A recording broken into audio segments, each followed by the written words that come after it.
Go ahead and do that.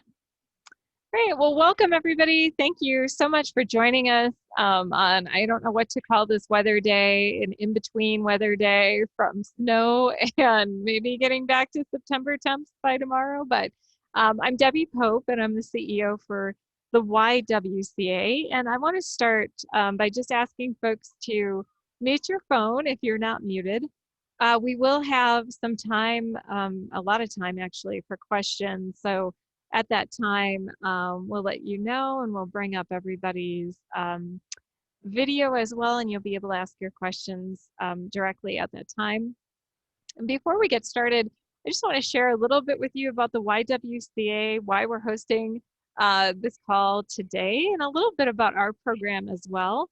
For those of you who aren't as familiar with us, who might just be joining, our mission is to eliminate racism and empower women. We are a nonpartisan, non-affiliated to any religious affiliation organization, and we've actually been here in Boulder County for almost 100 years, and nationally we're in more than 212 areas throughout the United States, serving about 2.2 million women, girls, and families. Our mission is really focused around three core areas: racial justice and civil rights, empowerment and economic advancement of women and girls, and health and safety of women and girls. And we do that through direct services, issue awareness, and advocacy. And our early childcare program, which has been in this community for several decades now, is really related to empowerment and economic advancement for women and girls, making sure that affordable quality childcare is an option and is not a barrier for families and for women. And also health and safety of women and girls. Our program is really rooted in making sure we have a really nurturing and healthy program as well. And so that brings us to our program, which we're in a bit of a transition. So I'm going to talk about that a little bit.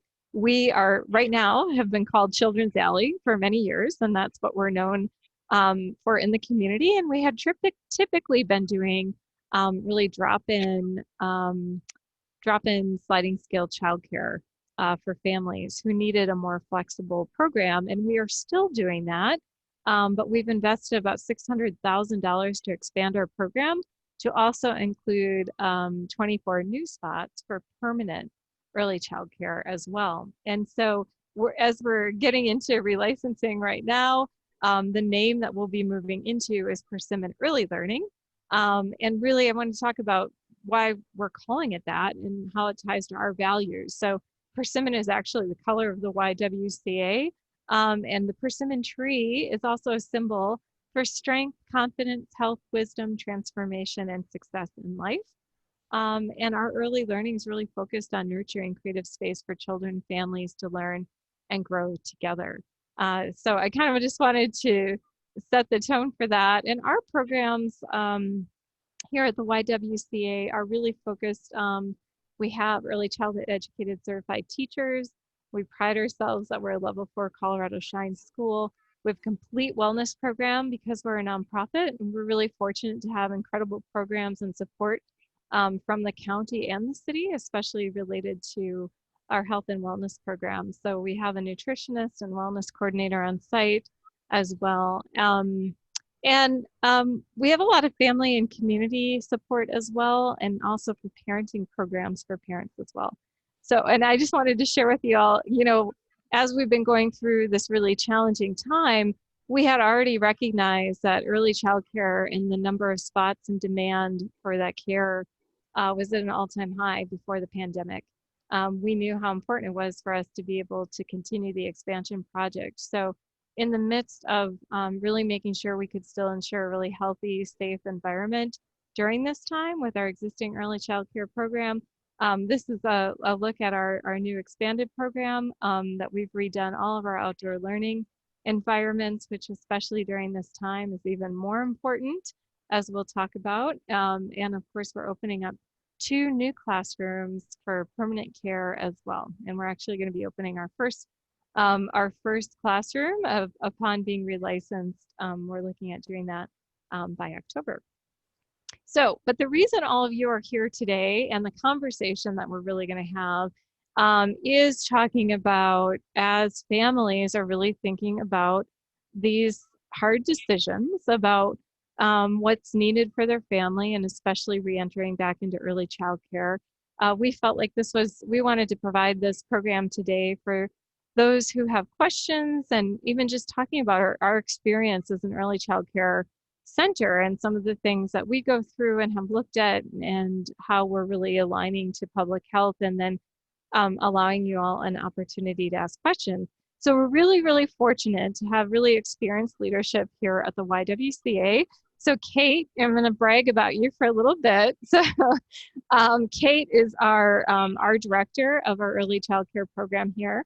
And she was born and raised in Boulder, Colorado, and has a wide range of experience with early childhood education. She's worked as a teacher and an administrator for more than 20 years here in Boulder County. I always think it's amazing how many people come up to her and either had children that she taught, or I feel like you know the whole community, Kate. But Kate had 17 years of direct in-classroom experience teaching pre-K in private school settings, kindergarten enrichment with Boulder Valley School District, and special education support literacy with St. Vrain.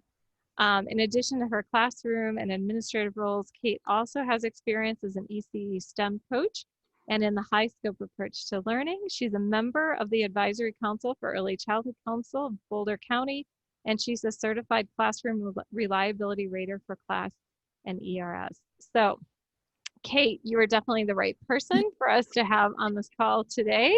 And so I know we're going to talk a little bit about what we here at the YWCA, we reopened in May, and we have been really intentional. I know you've been very intentional in the teachers about how we're really aligning to public health and really making sure we're keeping facilities safe. But, you know, let's talk a little bit about what it means to be open with restrictions, right? So that's where we are in the safer at home order right now.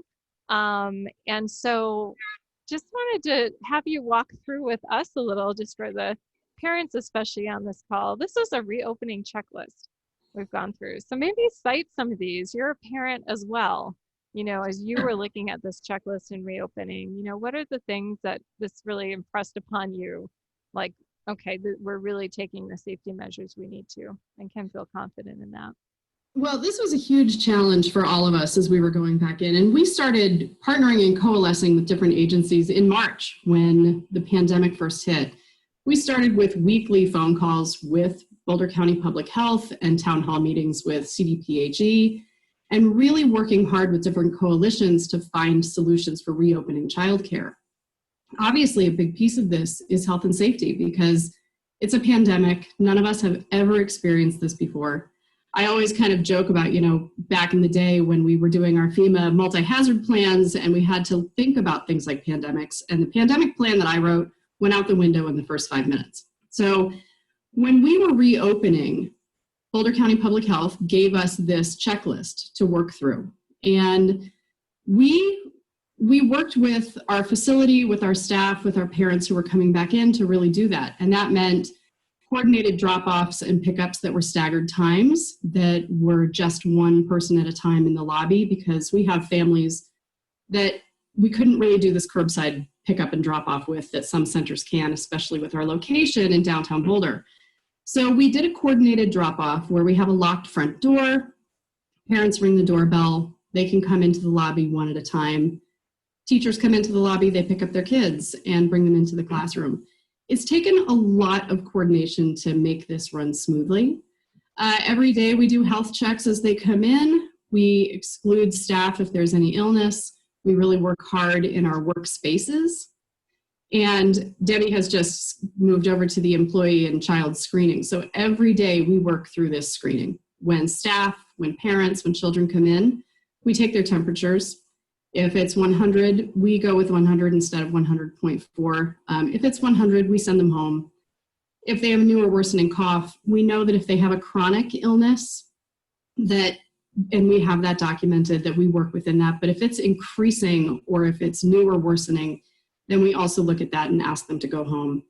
And we also really look closely at what their contact has been, if they've had contact with anybody with a positive for COVID-19. So we work really diligently to ensure the health and safety of all of our families who are coming and anybody, staff who's coming into the building.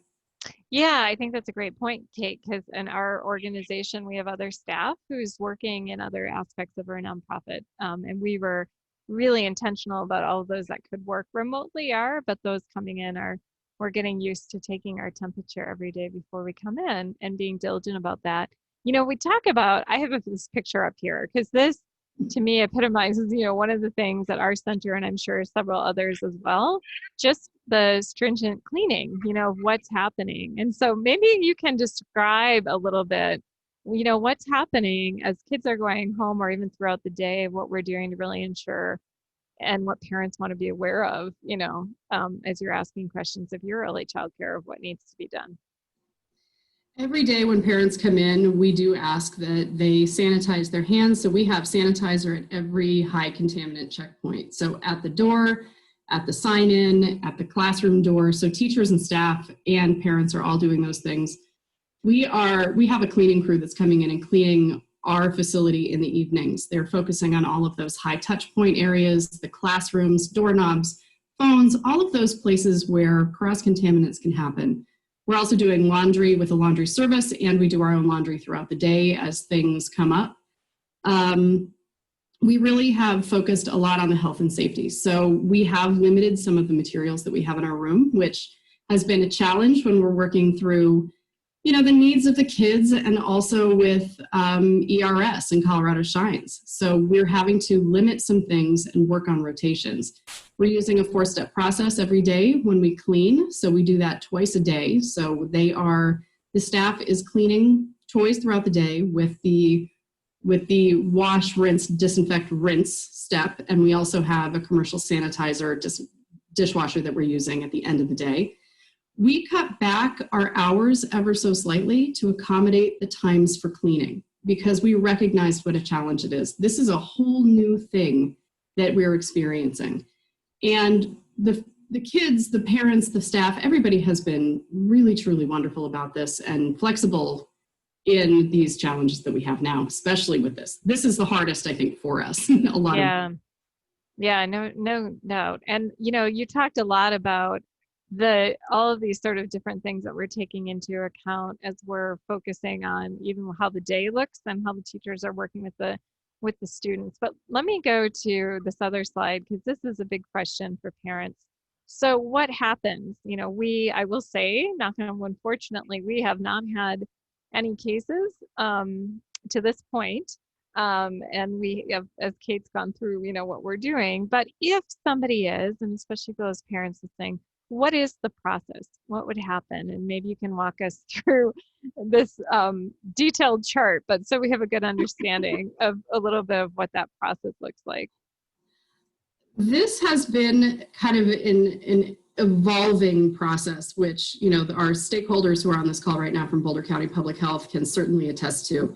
And I really want to say thank you to those entities, Boulder County Public Health and Early Childhood Council, because we wouldn't have been able to do this without those people. So this document that we have up here now is kind of a working document and relatively new. But we are right now in the sustained community transmission and not in the low transmission side. So that does mean that we need to be extra precautionary with everything that we do. So with all of those symptoms you see at the bottom, both major and minor, if those are present, we are sending people home. We are asking for isolation for those families and asking that they have 10 days at home or an alternative diagnosis with a negative COVID test. So it seems like a lot, and it is a lot, and I know that can be a challenge for parents when we're coming to them and saying, well, we're sorry, we know your child has this low-grade fever, but they also have a runny nose and a sore throat and a headache, and they're talking about these things. We don't want people to lose 10 days of work, but we do want to keep our community safe because we're all in this together. So we ask that they go to the doctor, that they do get a COVID test. We do wait for it to come back as negative. and then we can get an alternative diagnosis for them coming back. If that's not possible, then we do ask that they stay home for that 10 days and be fever-free for 24 hours with improving symptoms. We have been so fortunate that we haven't had to encounter this with parents yet. I think part of that is because we are so diligent in our screening and our health and safety protocols throughout our entire workplace and throughout our day that we haven't come up with that challenge yet. But in the event that it does, we are prepared for that. Yeah. So Go Kate, ahead. let me ask you this. As what are the types of questions then? Because this is really helpful for us to understand, okay, if, here's some of the precautions being taken, here's what happens if there is a symptom. What are the types of questions that parents should be thinking about asking their early child care centers? What are the questions you get that you've been like, that's a great question, and then one as a parent, should be asked? I think the question that I get the most is what happens if somebody does get sick? What happens if a teacher is sick? What happens with the classroom? And we do work very closely with Boulder County Public Health on this. And so we are relying on parents to be upfront with us about any contact that they've had about their own health and wellness and having that transparency. If somebody is sick, then they do have that 14 days and they are out during that time. We would be cleaning our classrooms. We have this process already of the deep clean and disinfection. So if we were to have that happen, a positive case with staff or student, we would also follow the flow charts provided to us from CDPHE and Boulder County Public Health that follows the pathway of exclusion, isolation versus quarantine, and how we would handle our classrooms. This, I think, is something that is ever evolving, though. And for us, we're learning more and more every day about how to do it. In the beginning, it was closing the classroom for X amount of time, and then it was a shorter period of time, and then 24 hours. And so this is something that requires a lot of flexibility on all of our parts. But the other questions that I get are, what are our cleaning protocols? What are classroom ratios? How are we social distancing the children? Do the kids wear masks? Do the staff wear masks? These are the questions that come up the most. And for us, our staff wear masks at all times in the classroom. We don't have the children wearing masks unless the parents are asking us to, and that's for children 3 or over. We have a hit and miss on that. Some parents are really diligent about it, but most aren't comfortable with their kids wearing masks because they touch them so often and they take them off, and cross-contamination is a higher chance with that than maybe not having one. We do distance the children during nap time and lunch times, and we do a lot of outside time and outside play so that we're able to have real experiences in a safe environment. Mm-hmm. Yeah, and I just bring up these pictures, Kate, because these are some what I call post-COVID, pictures where you can see Carla there with her mask as well. Just the other thing, and I think this is always a good question. I'm a parent of 4 as well. We also have a policy here for all of our staff that if they've traveled, especially plane travel, that they are getting a test before they come back into the environment here. Again, that's an additional restriction, we really put into place. But, I think that's, again, every childcare facility may have differences in how they do these. So those are types of things to ask too. Are there additional precautions that they may be taking as well? So one of the things I think, Kate, as parents are thinking about this, and sorry, thanks for bearing with me, is we've had a lot of kids come back, right? We have a lot of kids right now who are thriving and doing great. But, for some of those parents that may be thinking about that transition, maybe you can talk through with us a little bit about sort of what that initial transition looks like and what you're seeing with the kids that are back. How is this experience, especially for parents as they're weighing those pros and cons? Going back to childcare is such a difficult decision. And, we recognize how stressful it really is. And we've seen a high need recently for families, especially those with infants coming back to care, who quarantined really stringently for a long time, and going back or starting care for the very first time is daunting. And we have we've started virtual tours, which has been very helpful. So Debbie and I do virtual tours for parents who are wanting to enroll or want information. As they're enrolling and coming in, it looks very different than it used to. So they're having to have some trust in us. But we've done a trial day with one of our students first coming in.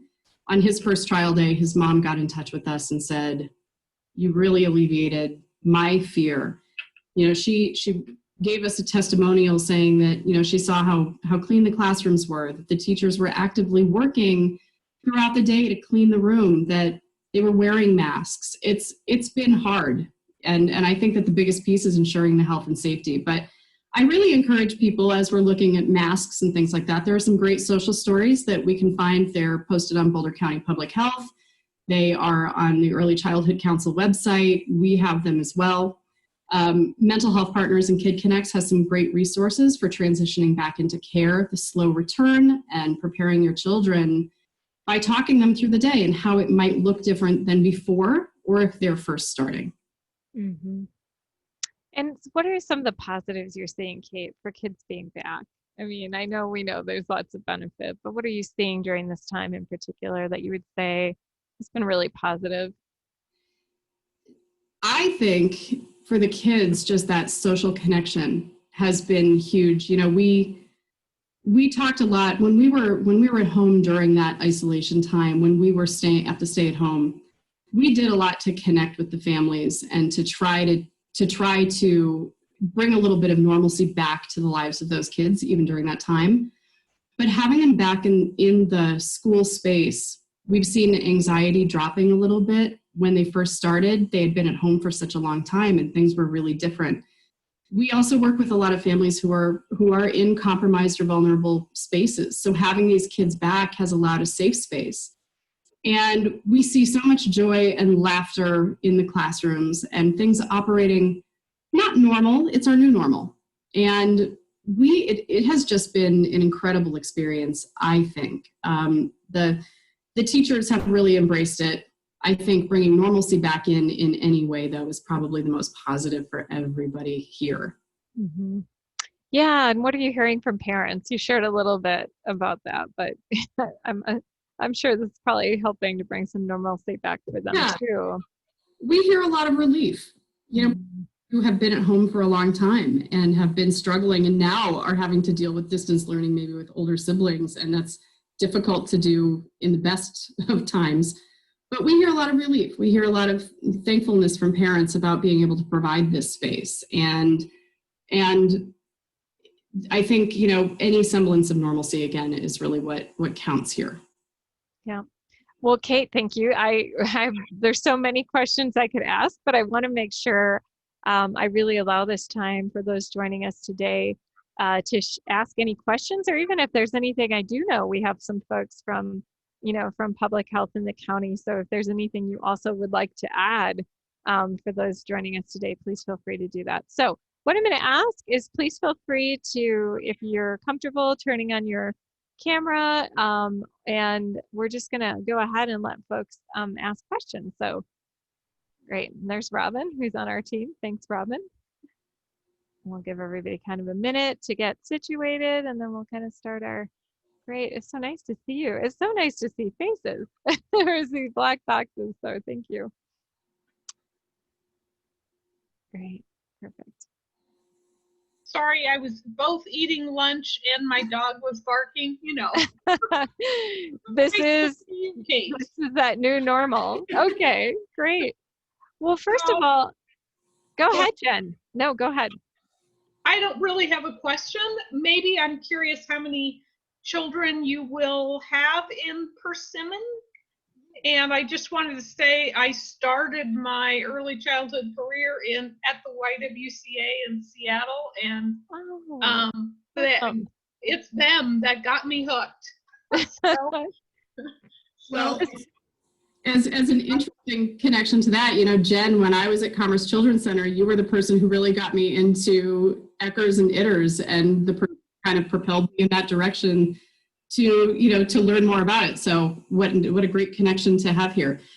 So Persimmon will be adding 24 new spaces, and those will be permanent spaces. We're currently licensed for 31, but we do keep our ratios lower than that on a daily basis. Right now, we're working at a little bit over half capacity just to keep our numbers low and to be able to ensure that public health and safety and also the comfort level of our teachers. But when we do reopen the classrooms and we do open these new, not reopen, when we do open our new classrooms, each will have 12 children. So one will be a wobbler age and then the other one will be a mixed age group classroom.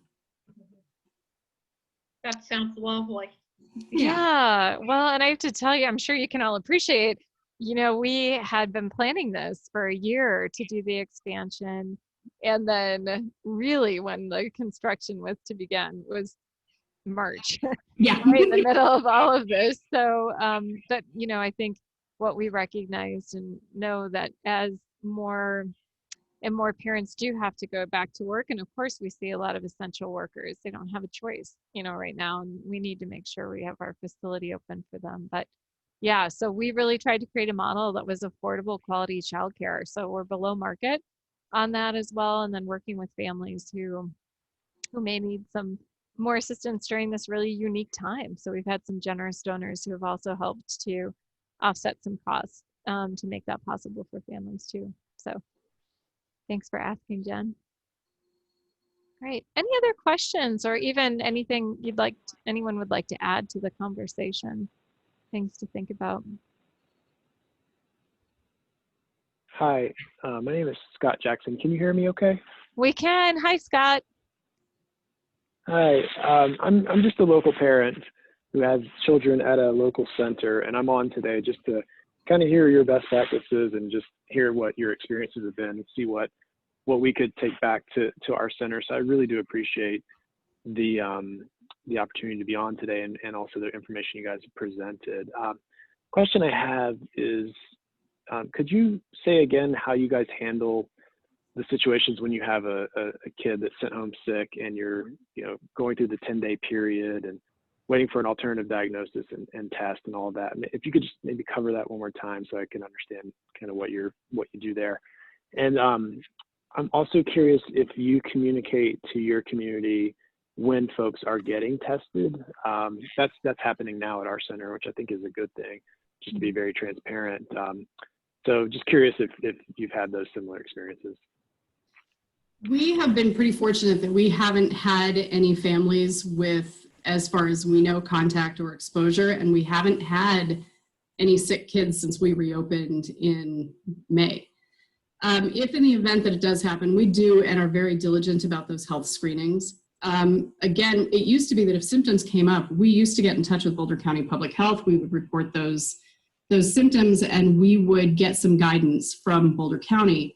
What we're doing now is referring those parents instead to their doctors. And if a positive test comes back, that is reported to Boulder County Public Health, and we work with guidance with that. And I know that some of our public health people are on right now, so if they feel like they need to jump in on this, please feel free. We have a when is too sick to come to school kind of guidance, when to stay home. And that new breakdown that we have shows a lot of COVID-specific symptoms, and really following that if you've had any contact or exposure with somebody who has a positive test, that you are staying at home. If that's a yes, you're home. And if we do have somebody sick, we do have kids with some chronic illnesses, things like asthma or chronic respiratory issues. So we know with them that they might have a cough, that they might have more congestion or respiratory issues than others. So if we saw that was increasing, we would be asking them to leave. And we are looking for a COVID test and an alternative diagnosis if they can get that, if it's something that's new or worsening. And we don't disclose information publicly about who might have testing or who might be ill. And we would also go with guidance from Boulder County Public Health on that. And if it's an outbreak outside of the school, a family member or contact, that's also something that we don't really need to disclose, or it's a different kind of disclosure to our facility. So Kate, really, I think so just so I'm kind of understanding the question to you, if we had a case that came up the protocol is that we're working with Boulder Health to really identify who needs to be contacted and how we communicate with parents about that. Is that correct? If there was a positive, and I don't know if Sarah, you have anything to add to that. She would actually, she's the expert in this field. Hi, this is Scott again. I guess I was also curious, not just if you had a positive, but just like say you have kids with runny noses and they, need to go home, but then they get a negative test and they're just basically, how do you handle the return to school in that situation? But it sounds like maybe you haven't had to totally face that yet. Yeah, we've been fortunate that we haven't had to, but again, there was a flow chart that Debbie had shown a little bit earlier about that return to school. So for us, if right now we are in a place of higher transmission and we are being vigilant. So we have, for anything that is outside of those COVID symptoms, we are treating it like any other illness that we would normally have. So if we're having something gastrointestinal, if there's strep throat, those kinds of things, we're following the typical guidance that we would use. If it falls under these major and minor symptoms right now during the sustained community transmission, we are asking that people stay home. So you can see that home isolation, 10 days following symptom onset and 24 hours fever-free without the use of fever-reducing medications is what we're asking for these symptoms. And for some families, they are getting COVID tests, or when we've had something come up. We have had families who have called us and said, they've been gone for a couple of weeks or they've been out of town and they've come back and maybe have had something. They're not returning until they've gone to the doctor. Gotcha. Thank you. Yeah. That's very helpful. I just, appreciate it. I can add a little bit to that. This is Sarah Scully from Boulder County Public Health. And Scott, if you see on that chart too, this chart is to be used with staff and children who have not had any exposure to someone with COVID-19. So right off the bat, we want to make sure that there has been no close contact with someone who's positive for COVID-19. And you can also see, so if a child has not had that previous close contact, if their symptoms do resolve in 24 hours, so say they had a runny nose, which is a minor COVID symptom, and those symptoms do resolve in 24 hours, they can return to school without going through the COVID test and the alternate diagnosis. So there is a little bit of wiggle room built into this chart if kids or staff have these symptoms and they resolve quickly. Thank you, Sarah. That's helpful. I unfortunately can't see the slides. So is the flow chart the CDPHE flow chart, or have you guys created unique ones that are they're unique to the center? CDPHE. Yeah, what we can do, actually, we will post some of this on our website as well, Scott, so that we have a couple of other documents we think would be helpful for parents to have as well. But we're happy to also include the slide deck as well. And I think actually, Robin, we probably have all of the participants' contact information, so we can also, send an email back out to you after as well. Yeah. And we did share this information with our current families, but Scott, I know that I have your email address, so I can also share these with you directly. Okay, thanks so much. I really appreciate it. Great. Any other questions? Well, we have, and please know too that we'll make sure, I'll put in the chat Kate's email and mine as well. Sarah, is there anything else you think might be helpful for folks joining us today? And of course, this is also being recorded, so we have a lot of parents who requested to listen to the recording later. But anything else, just as you're seeing this from more of a county, county-wide piece and looking at early child care? And you were a parent. What are the things that you would suggest parents be asking or looking at? Yeah, first off, I just want to say I think the YWCA is doing a fabulous job. I think Kate is doing incredibly well managing COVID and ECE, and explained very articulately many of the things that I would want to share with families or with other ECE providers. So I don't know that I have a whole lot to add, except that I would say that I think county-wide, ECE is doing a very good job as well, from the health screenings before staff or children are admitted to care, to all the extra cleaning and disinfecting, to the social distancing, to the mask wearing. It's a lot of extra work, and I think our ECE programs countywide have stepped up beautifully and have kept the number of cases to a very low level, and have done a wonderful job going through these very kind of complicated flow charts in order to figure out who needs to go home, how long they have to stay home, whether they have to get tested, whether there's quarantining involved.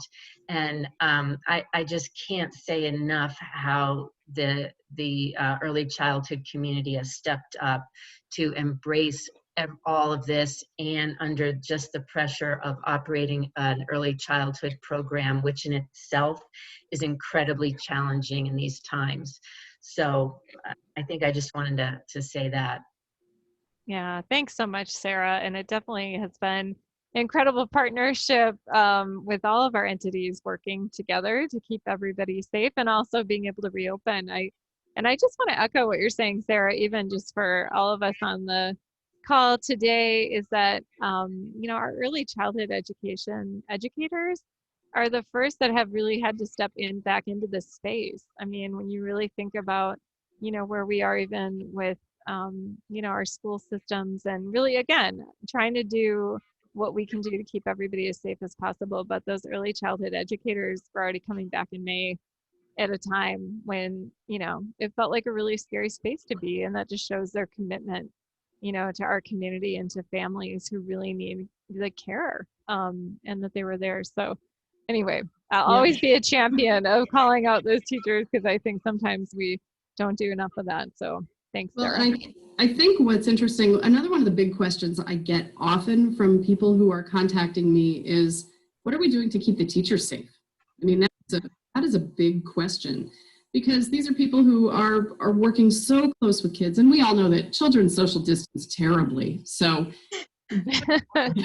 very hard to really maintain that. And so we have built in a lot of protocols of not just the health screenings, but allowing the ratios that we have to keep our classroom numbers are small. We're able to rotate somebody in. If we have a teacher who gets sick, our ratios aren't going to change.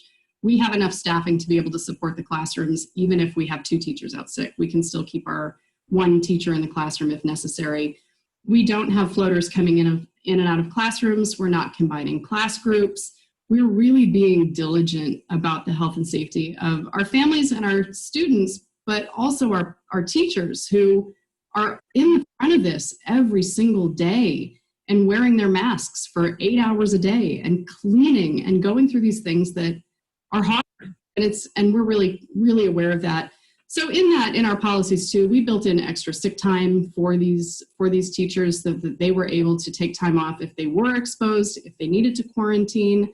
We really did everything that we could to create a safe environment in this really complicated time. But I appreciate that so many people, parents and community members, have reached out to say, so your staff is working, they're essential employees. How are you protecting them, and how are you keeping them safe during this?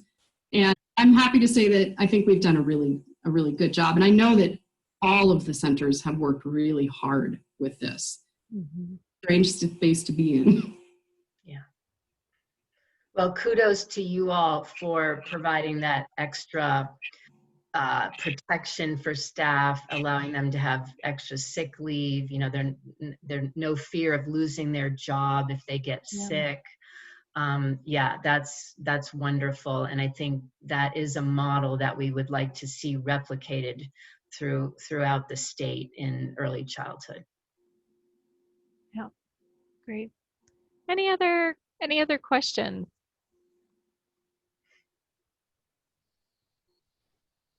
Okay. Well, I think with that, then we again have recorded today's meeting, so we'll make sure that that's available for a lot of parents that I understand are juggling working and probably some remote learners at home and all kinds of things right now. So we'll make this available, and then we'll also make sure that we include the slide deck and some of this other information that Kate talked about as well, so that those that joined us will also have easy access to those resources as well. And Kate, I'm just going to let you have the last word. Anything else you want to add today before we go? Just really want to thank everybody who's on this call today. I know that this is a complicated time, and like I said before, we are all in this together. And so the more work that we can do together, the stronger we will be in the end. And I really appreciate the diligence of all of the entities and the parents and the community as we work through this. It's a truly unique time for everybody. So thank you for joining us today. I really appreciate seeing everybody and hearing your feedback. All right. Sounds good. All right, everyone. Have a wonderful rest of your day. Thank you And so thanks much. for joining us. Thank you. Bye-bye. Bye.